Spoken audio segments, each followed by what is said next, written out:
লেবুর পিকনিক সেই স্বাদ। দেখুন কীভাবে লেবুর পিকনিক তৈরি করা হচ্ছে। লেবুগুলোকে চাকা চাকা করে কেটে উপরে কিছু মরিচের গুঁড়া ছিটিয়ে দিলাম, শুকনো মরিচের গুঁড়া, যাতে ঝাল ঝাল লাগে এবং টকটা কম লাগে।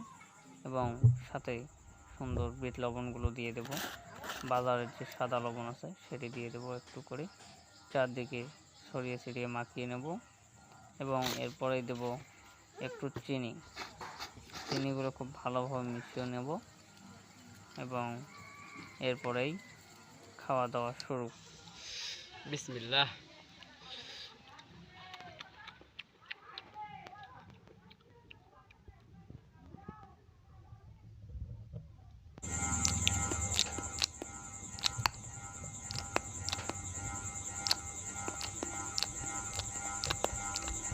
সেই স্বাদ।